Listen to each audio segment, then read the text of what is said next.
Okay, welcome to Computer Networking. I think the official name is Computer Networks Comms 4119. My name is Vishal Mishra. I'm a faculty in the Computer Science Department here at Columbia. I've been here for 3 years. I've taught this course about 3 or 4 times. And I've taught it once before at 9:30 in the morning. And it's not been really well attended. How many of you have trouble waking up in the morning? Is 9:30 too early for you? I guess I'll see you at the midterm then. Okay. Unfortunately, I mean, scheduling difficulties resulted in this course being shifted from 11 a.m. to 9:30 a.m. Can't help that. So this course, we can move to this slide. This is the first course in computer networking. This is the introductory level computer networking course. This course is aimed for undergrads and first year master students. The prereqs for this course are familiarity with algorithms, operating systems, programming skills. Now programming skills, there will be programming assignments in this course, and in the past I have accepted assignments in either Java or C or C++. So if you're familiar with any of those, that should be fine. Someone tried to do the assignments in Perl once, and that didn't work really well. So besides, algorithms 31, 37 or 31, 39 or similar data structures course is required. Operating systems familiarity is required. I don't insist that you have done operating systems in the past. Some familiarity with probability and statistics is also helpful because we'll be doing some sorts of performance analysis of some protocols or systems, and for that familiarity with probability is helpful. The textbook for this course is this book, Computer Networking, a top-down approach featuring the internet. This is the 3rd edition of the book. My slide is wrong. It's 2005. It's the latest edition of the book. The book is available on the web on Amazon.com. It's also available at the Papyrus bookstore.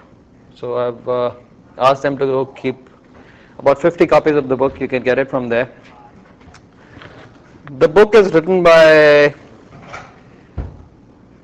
Professor Jim Carosa and Professor Keith Ross. Jim is at UMass Amherst and Keith Ross is at Polytechnic University. Interestingly, the two of them met at Columbia when they were master students, when they were taking a networking course. So 25 years ago they met, they went their separate ways, and then they decided to write a textbook together. This textbook actually changed the way computer networking is taught. As we'll go on with the course, we'll see that networks follow a layered architecture, and the way computer networking was taught in the past was you taught computer networking bottom up. You started with the lowest layer and went up to the highest layer. What this book did, and people who started teaching using this book, was it reversed the process. You start with the top layer and then go down to the bottom layer. So this is sort of a different approach in teaching computer networking, and we'll be following the approach of the book. The book also comes with a set of slides. I'll make them available on the website. So we'll be following basically the structure of the book, but I'll be doing a lot of material outside the book, and I'll be making class notes available for that. All the details about the class, the course information would be on the class website. So right now the class website is linked off my web page. 2 TAs have been assigned for this course, so they'll be taking over the website, and it'll move to a different location, but it'll be linked off the old website. They'll also create a web bulletin board. So if you have questions about the homeworks, about programming assignments, exams, anything, you can post questions on the web bulletin board. Again, that will be made available off the website. The TAs and I will be responding to your messages on the bulletin board. The workload, this is approximate right now. We'll have about 4 written homeworks, 3 programming assignments. There will be a lab component. We're setting up a lab. So in the lab assignments, you'll be working with actual protocols, with real routers. You'll be doing experiments with routing, working with TCP and stuff of that sort. There will be a midterm exam and there will be a final exam. In the past, I think at least a midterm exam has been closed book. The final exam typically is open book, open notes. So before we start with an overview of the course, are there any questions? Yeah. The lab, is that a separate credit course, or is it? No, it's included. It's included. So we'll probably have the lab instead of a lecture or two towards the latter half of the course. So it's not a separate credit course. We are trying to introduce a separate lab course, but that's for the future. We're just getting equipment right now. Any other questions? Okay. So all of us are familiar with the internet. We use it on a daily basis. And the course is titled Computer Networking. But what we'll be doing is we'll be taking a close look at how the internet works. So the internet is one example of a computer network. But the example we are sort of most familiar with, the example that we use all the time. There are many different kinds of networks which we don't use but which are heavily used all the time. The financial industry, for example, has its own network, different from the internet, but running similar sorts of protocols, offering similar sorts of services. The telephone network is another different kind of network. We use it all the time, but the telephone network is also evolving and it's slowly moving to the internet model. So what we'll do in this course is we'll look at computer networks in abstract, but then we'll always go to the internet for examples of how certain things are implemented. So earlier I said that computer networks follow a layered architecture. So we'll see why we need a layered architecture. So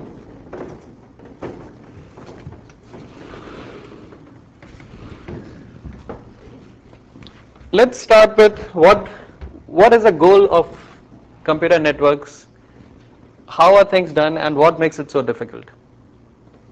So computer networks, you can think of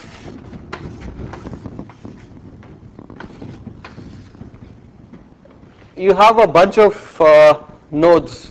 These are users, computers, other kinds of systems that wish to communicate with each other. And computer networks is sort of encompasses all the technologies, all the protocols, all the systems that make this communication possible. Now, you have a question or? Okay. What are the issues involved here? So what we're talking about is basically communicating over a graph. Now this graph contains millions and millions of nodes. Each user on the internet, for example, is a node. So if each user wants the ability to talk to every other user,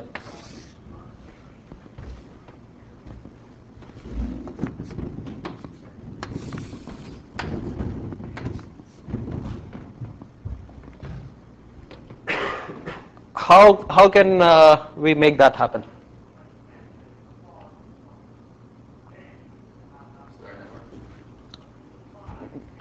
A star network? Have everyone connect everyone else. So you're talking about a fully connected mesh. So what is the problem with that? It doesn't scale. If you have n nodes, then you need n square connections between all the nodes to make it happen. So millions nodes, million square, it doesn't scale. So that means that you cannot have a permanent connection between all the nodes. That's not possible. So how do you scale things? Well, one thing is the connection between any two nodes then becomes not a physical connection but a logical or a virtual connection. You set this connection up on demand. So as needed, this connection will be set up, and this principle is followed not only on the internet but also in telephone networks. Even in a telephone network, you don't have one circuit going from your telephone to every other telephone. When you make a call, this virtual connection is set up. What happens beneath that? Yeah. You have a centralized node with all the other nodes plug in, so you only need one connection from each node to a centralized node as opposed to one connection from each node to every other node. So, okay, so instead of one connection to every other node, you want one central node.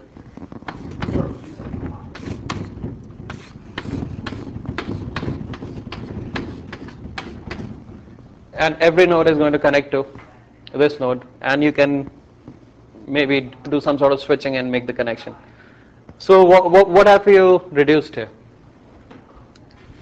You went from n squared to n. To n.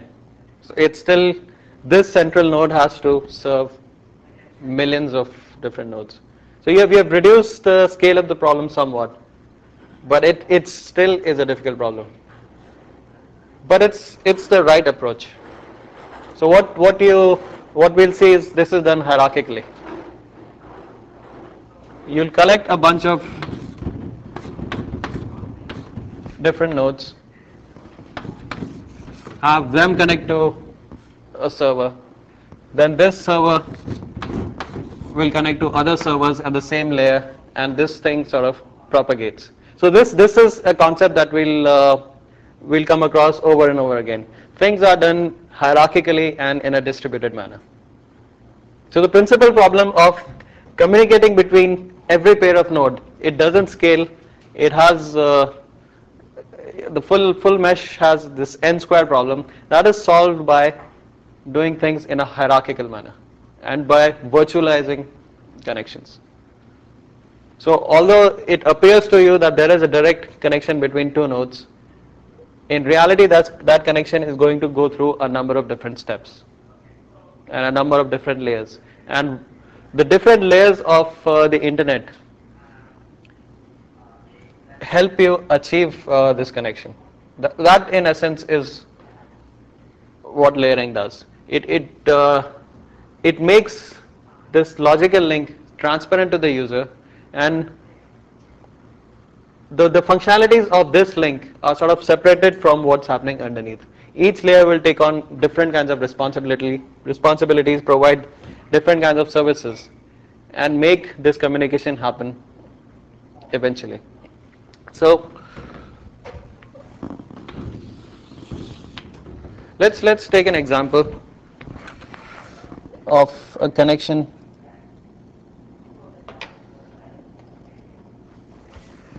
Let's say you're sitting on your computer and you fire up a web browser and you go to some popular website. You enter the address on the web browser and a web page almost instantly appears on your browser. So in this process,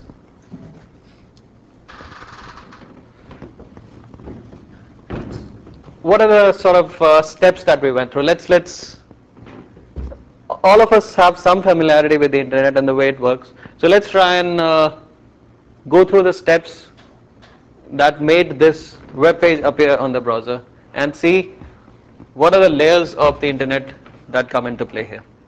So when I entered the address www.google.com, what is the first step that happened. For this connection, this virtual connection between, let's say, the CVN computer and this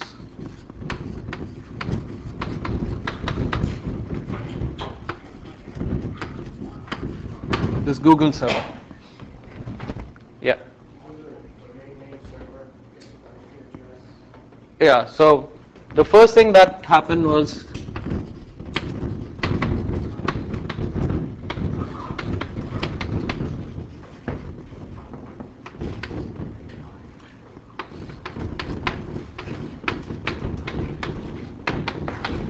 some sort of translation happened of this human recognizable name www.google.com to an IP address which is a computer recognizable name.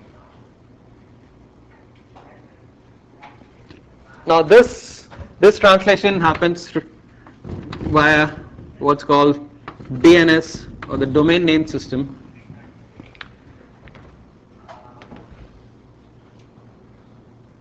And the domain DNS, again, this name server, this directory service, is again some kind of a server sitting in the network.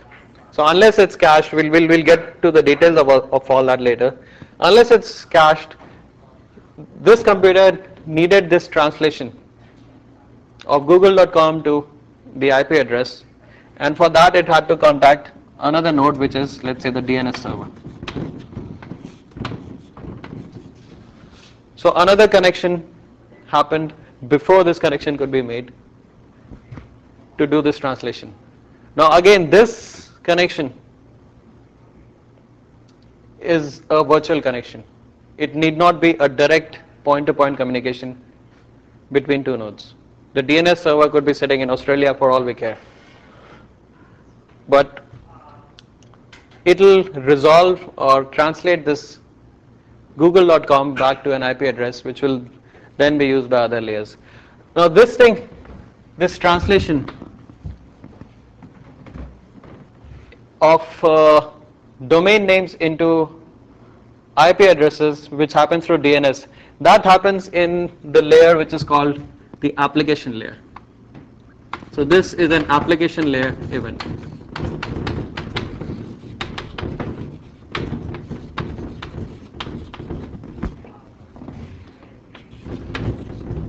Now that we have the IP address, yeah.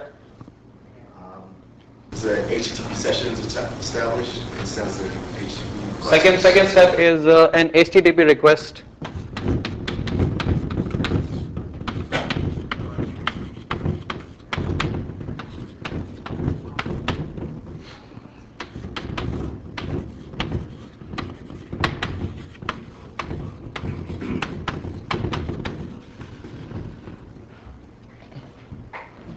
So that's what's visible to us. This is the next step that's happening. Again, that's happening in the application layer. The web browser is sending a request to the web server using this protocol HTTP. It'll send a request, send me your web page, and the web server will respond.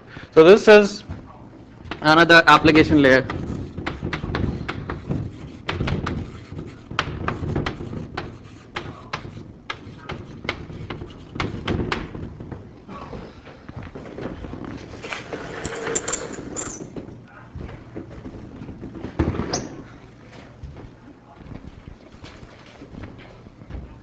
But before this request happens, a number of different things which are hidden to us are going to happen.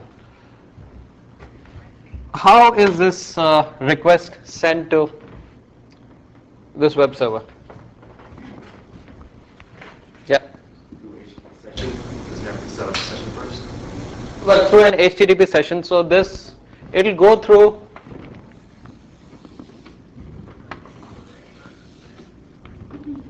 this virtual session that is established. Yeah. It's packets of information. We'll come to that. But this virtual link that is going to be established between this computer and google.com, this link will carry packets back and forth as you guessed. Now on the internet there are different kinds of these virtual links that can be established. The kind of link that is used for HTTP is a reliable link, and that link is using a protocol called TCP. So TCP is going to manage this link between the computer and google.com. So before we actually send this HTTP request, there will be, let's say, a step. There will be a TCP connection between our CVN computer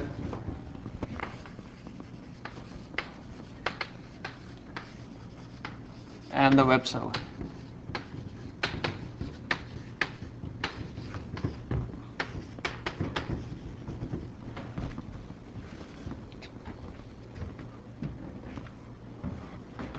So something like that also happened in this step, where you created this virtual link between your computer and the DNS server. Now that can happen using UDP or TCP. Again, we'll come to that later. So a TCP connection has to be established between the CVN computer and google.com.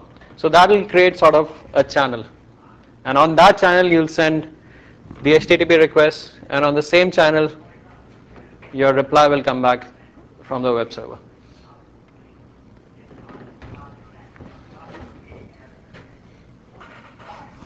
Is there something else that happens? You need to open up a socket on your. So that socket again is part of making this connection happen. So the connection happens between, let's say, 128.59. Which is the IP address of the CVN computer, and whatever the address of the Google computer.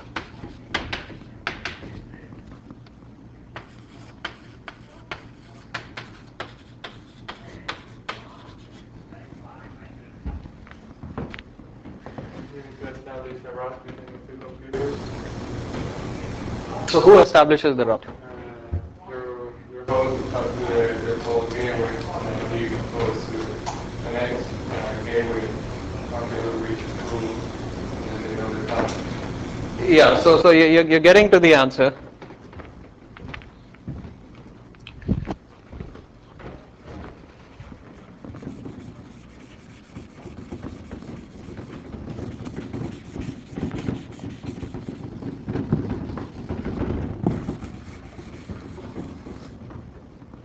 Now this connection which happens between the two computers, this is a transport layer event.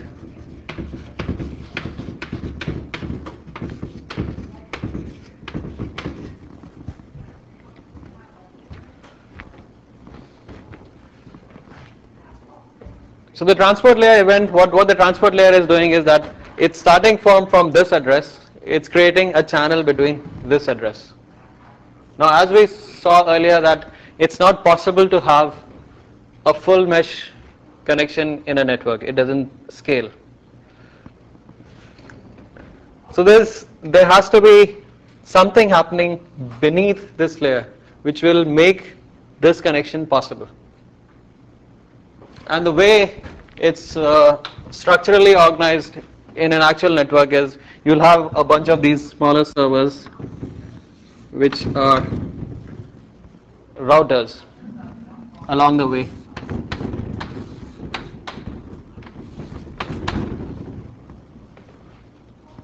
Now this this entire network is full of such routers or switches with multiple links connecting these routers.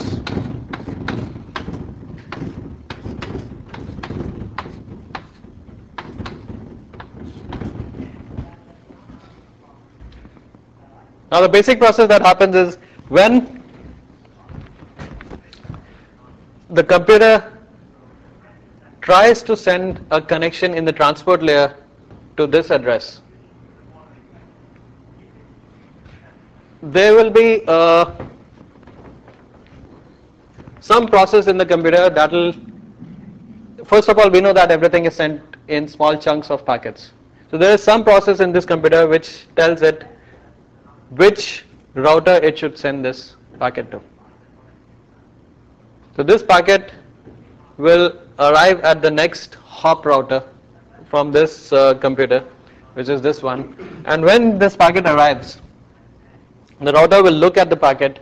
It will see that the destination is some particular IP address. This router will then decide whether to send it here or to send it here, which is the shortest route. So this router knows that the shortest route, or whatever its table says, should send this packet along this route. So this route is not chosen. This packet is sent along this path. And this router, again, when it receives this packet, will again look at the header, will see where its destination address is, and then decide between multiple different routes available.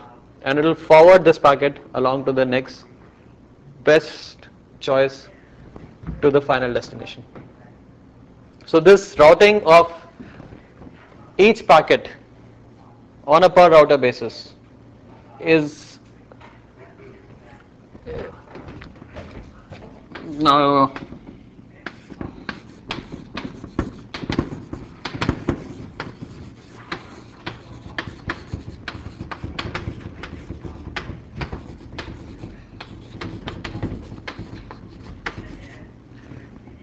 this is what's called a network layer event.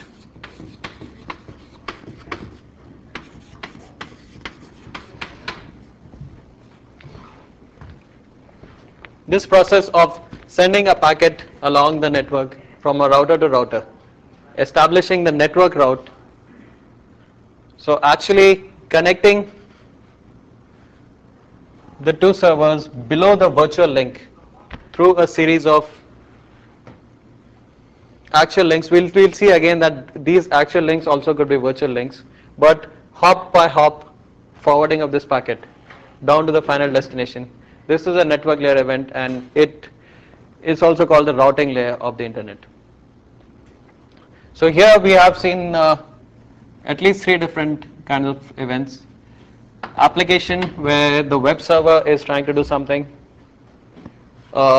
Transport layer event, where the operating system gives you the ability to connect between the two computers. Then the infrastructure of the network layer, which is giving you the ability to make this virtual link physically happen. There are two more layers below this, and we'll be studying at least one layer in some detail.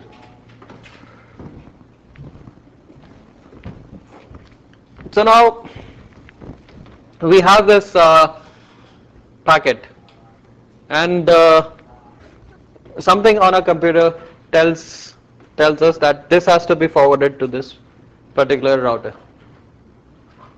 This packet has to be sent to this particular router. Now the question is, how is this packet sent to the router? Yeah. Either fiber, copper. You've sort of gone down a layer. Fiber, copper, or Wireless. wireless. Okay, so you have different options. So suppose you are sending it over fiber. If you're sending it over a wireless connection, what do you need here in the desktop computer to make it happen? Network adapter? A network adapter. So an 802.11 card or something of that sort. Instead, if you had a fiber connection, what would you need?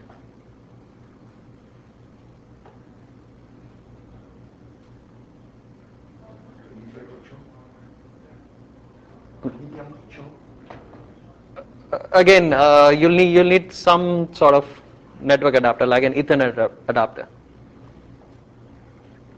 So you'll be plugging in your computer to the Ethernet switch, or if you had if this computer we had dialed in, yeah.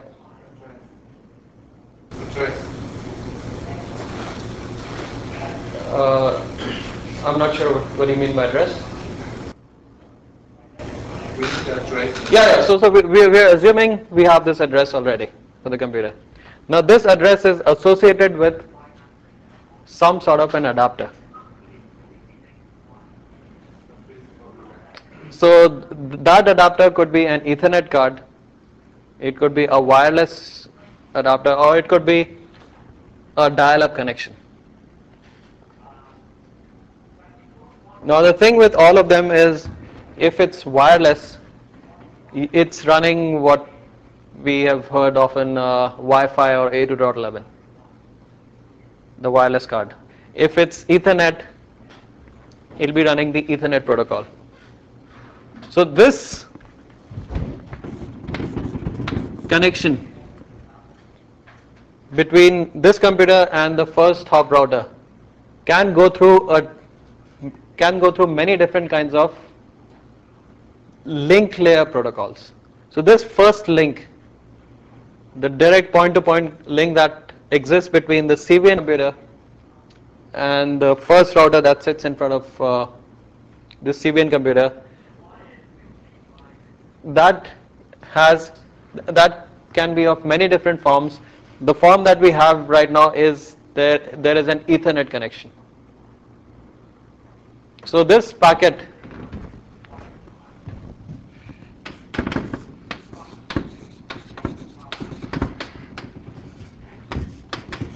are sent over Ethernet.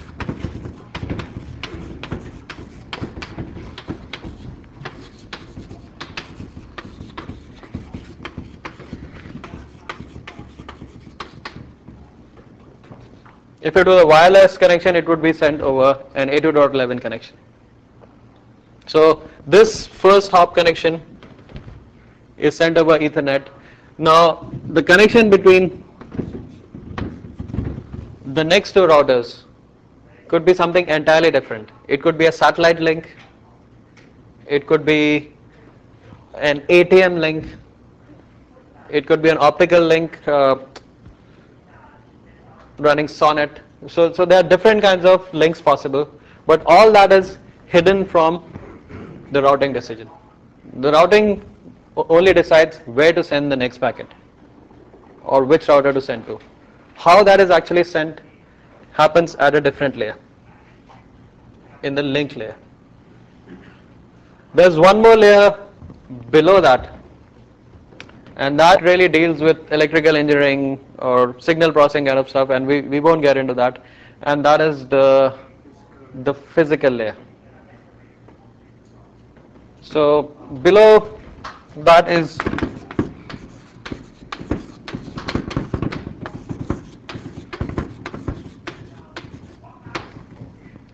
physical layer actually decides how these bits which are going over Ethernet or wireless are actually encoded.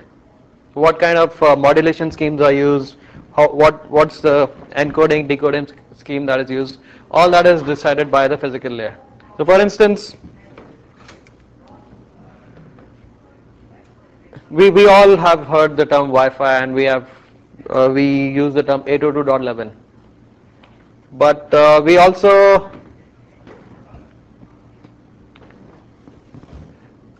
802.11 is also associated with suffixes 11A, 11B, 11G, and the principal difference between those different kinds of systems is what's happening at the physical layer, how the bits are being encoded, and different kinds of encoding can give you different kinds of speeds. So the link layer protocol for 802.11 remains the same across the different implementations A, B and G, but the physical layer encoding changes. So these are the 5 layers of the internet that we use every time we access the internet. The application layer, the transport layer, the network layer, the link layer, and finally the physical layer. So in this course we'll be focusing on the first 4 layers.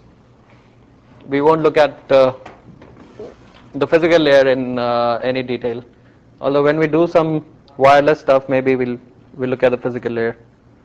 And then around these layers I'll be talking about different kinds of new trends that have emerged in networking in the recent years. Things like peer-to-peer networking, sensor networking, wireless ad hoc networking. We'll take a look at all of those. Now,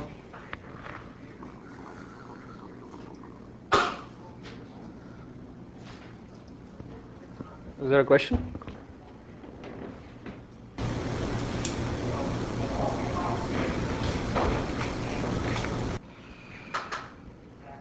Okay, if we move back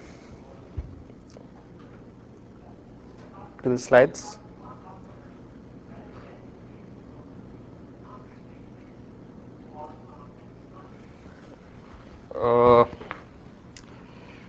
Can you move back to the slides, please? Okay, good. So the overview of the course is roughly based on what's happening with the book.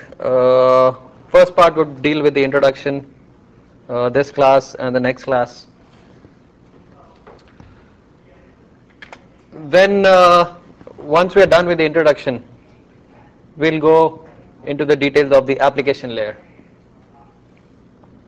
So principles of application layer protocol and then examples of different kinds of application layer protocols. Once we are done with the application layer, we'll have a lecture or two on socket programming, on how to actually write application layer programs, and that would lead into the first programming assignment. After that, we'll get into the transport layer, what kinds of services and principles transport layer protocols follow, multiplexing and demultiplexing of applications, the 2 main kinds of transport layers that exist on the internet. We'll be looking at TCP in some amount of detail, and that will lead into the second programming assignment. This once we are done with the transport layer, roughly we should be somewhere close to the midterm exam date. I'll announce that later as the course proceeds. But end of October is my guess when the midterm would be. Once we are done with the transport layer, we come down to the network layer. Again, each layer has its own services and principles, and we'll be looking at that. We'll be looking at hierarchical routing mechanisms, which is what I spoke about earlier, where you have these routers really work in a hierarchical fashion. We'll look at IP, the Internet Protocol, and what's called the hourglass model of the protocol layer or the protocol suite of the internet. We'll also be looking at what a physical router does. So some of the architectural components, some of the hardware aspects of a real internet router. And once the lab is set up, you'll be able to play with some Cisco routers, some examples, some experiments there. And we'll be looking at examples of what is actually inside a router. Then we'll move on to the link layer. Again, the principles and the services offered by the link layer, the different kinds of link layers that we use. We'll be spending a significant amount of time looking at wireless LANs or wireless link layer protocols, mainly 802.11 and the problems associated with them. So most of these wireless protocols are based on concepts developed for wired shared link layer protocols, which started with something called Aloha, which was a wireless one, but then the principles were adopted for Ethernet. So Ethernet, as we'll take a look at it initially, Ethernet as a shared medium doesn't exist anymore. Ethernet has become a switched media. So the principles of Ethernet that we'll look at,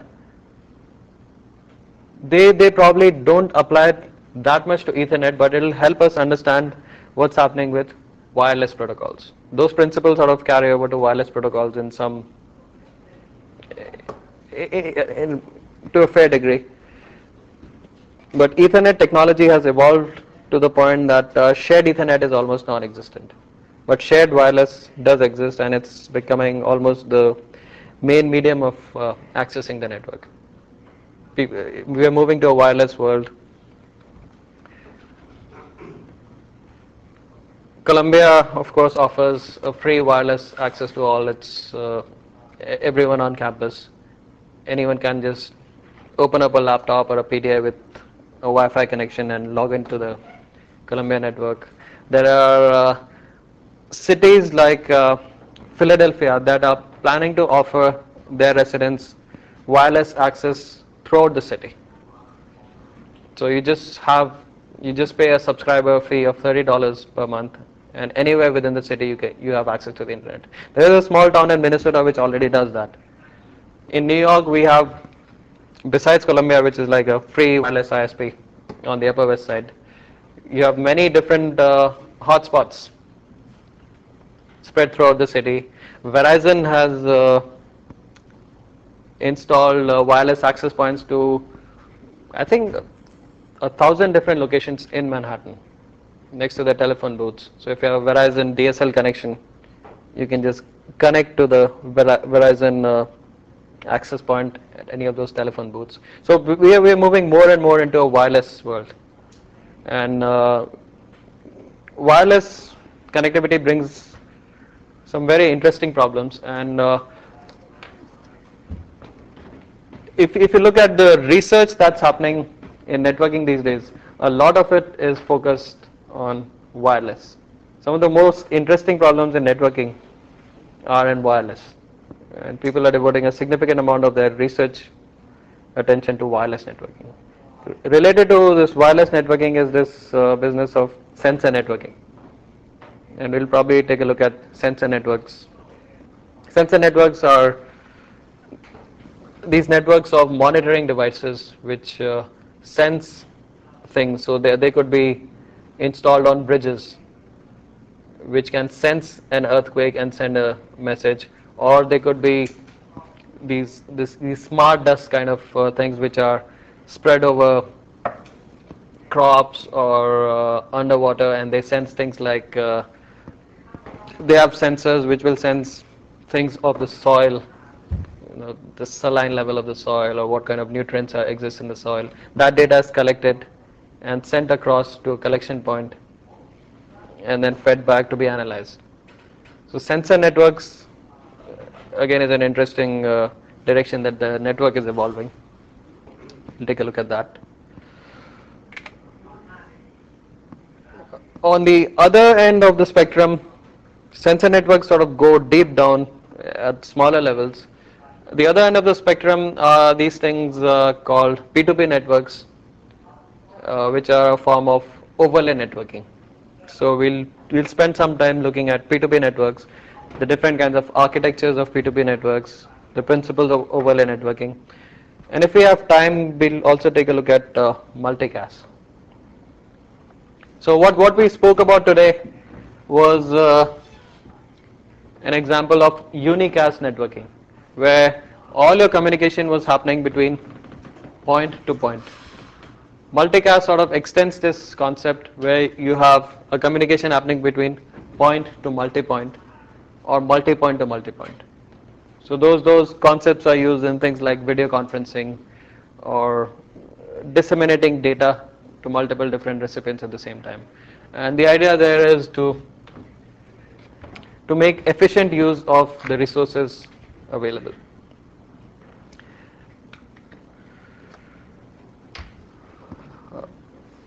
We'll take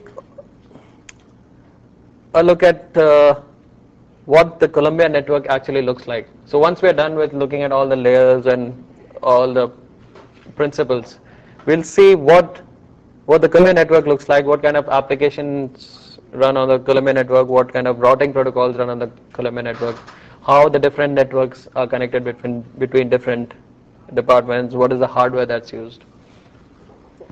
So probably the director of ACES will come and give a guest lecture on that and explain what our network looks like. So you'll get a real feel of how these principles are being implemented in practice right next to us.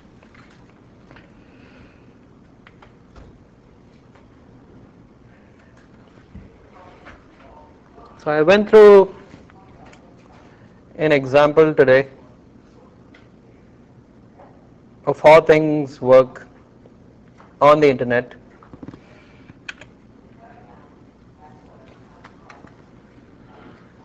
So one thing which we should always keep in mind is what is a network. And a network, here are some definitions of the word network. And the network is different from a communication link. And all of the interesting problems and research issues in the network arise from this idea that a network makes this communication link possible.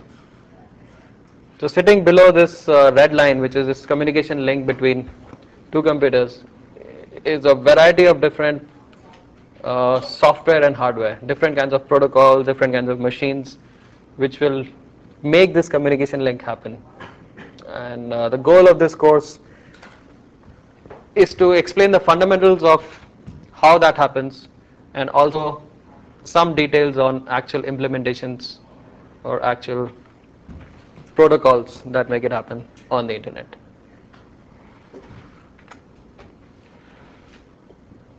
So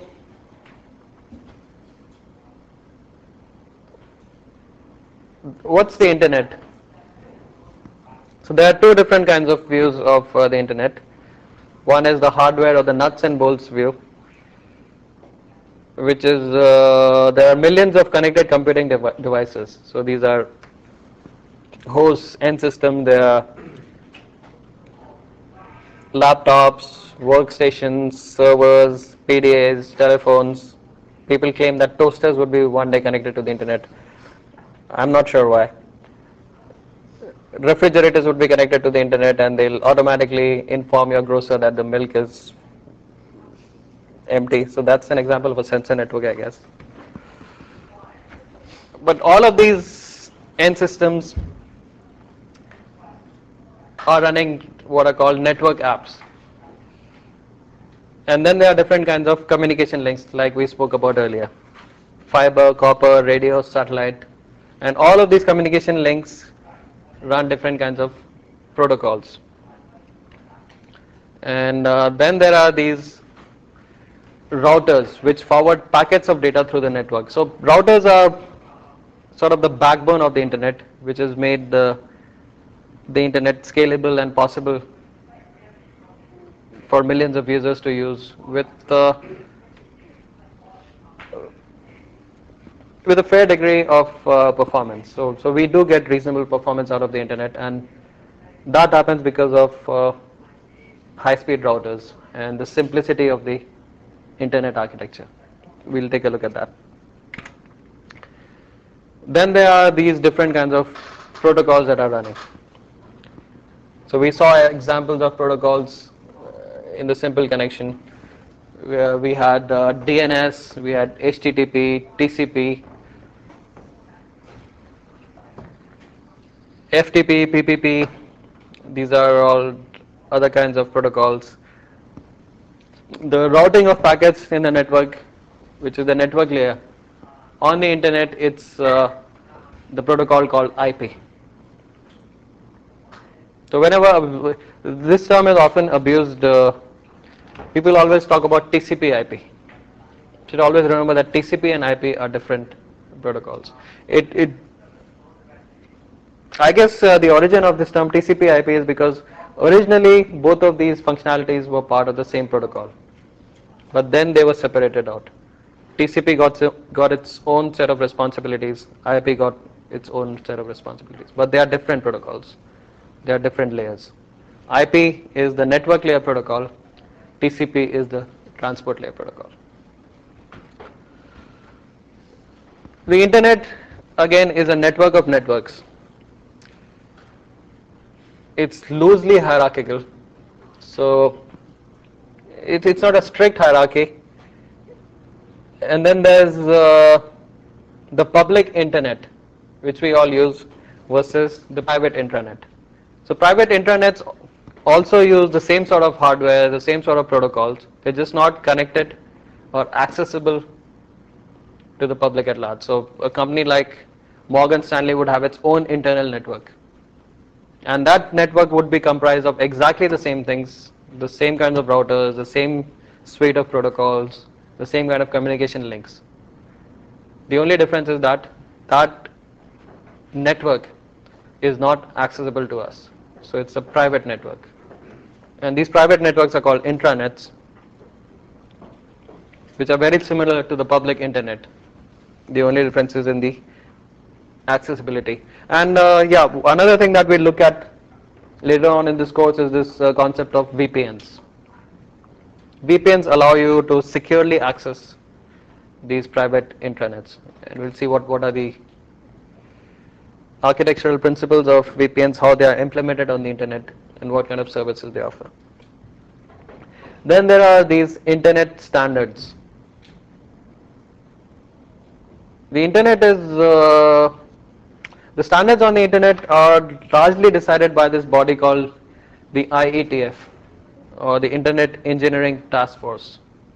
And the way these protocols are set is through these documents called RFCs, or requests for comments. So each of these protocols, DNS, HTTP, TCP, each of them have an associated RFC.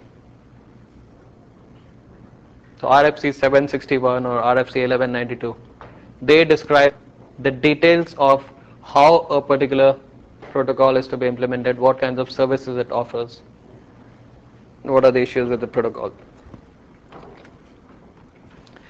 Then moving on from the nuts and bolts view of what the internet is comprised of, the other view is of what kind of service does the internet provide.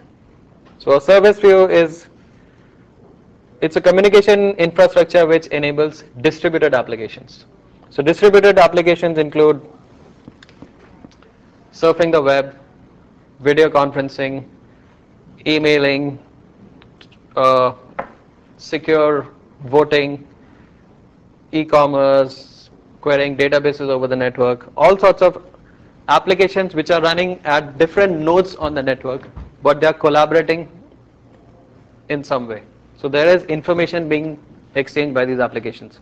In our example, the applications were a web server, a web client, and a web server. The application could be an email client and an email server, It could be a bunch of different machines which are participating in a video conference. So the internet allows these applications, these distributed applications running at different nodes to communicate with each other. So that's the service that the internet is providing. Now, the communication itself can be of many different forms. It could be a connectionless communication where each packet is sort of on its own. Each packet is treated individually, or it could be a connection-oriented service where you actually establish some sort of a virtual channel over which all communications would happen. Now, the communication guarantees that the internet provides are very few. We'll see what those guarantees are, but internet really doesn't provide you with a quality of service guarantee. So unlike when you make a telephone call, if you make a landline call, you're guaranteed a certain quality of service in the voice call. The quality of the voice that you'll hear is guaranteed to be some level. On the internet, there's no guarantee when you download a web page what kind of bandwidth you're going to get, what kind of delays you're going to get, what kind of latency you'll see. So the internet does not provide quality of service guarantees. Yeah. Though in the meantime, voice over IP has better quality than landlines. I'm sorry? In the meantime, voice over IP has better quality than landlines. Voice over IP has better quality? Yeah, I tested this morning from New York to Bulgaria with Skype. It was much better than the landline. So we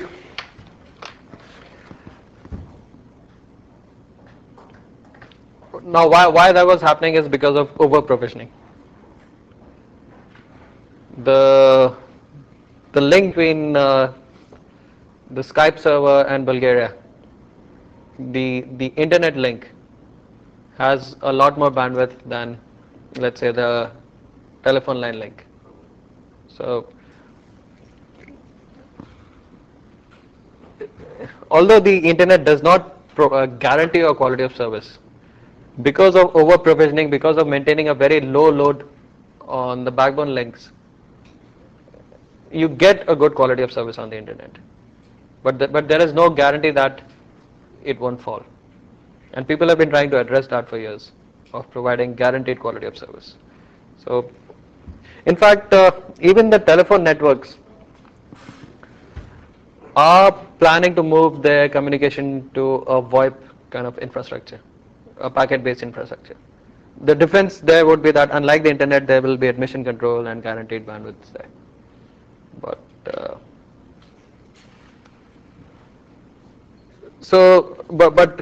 one kind of guarantee that we do get from the internet is reliable data transfer. We'll see that happens with TCP. So if you're using TCP will guarantee that every packet that you send from one node to the other will reach there without errors.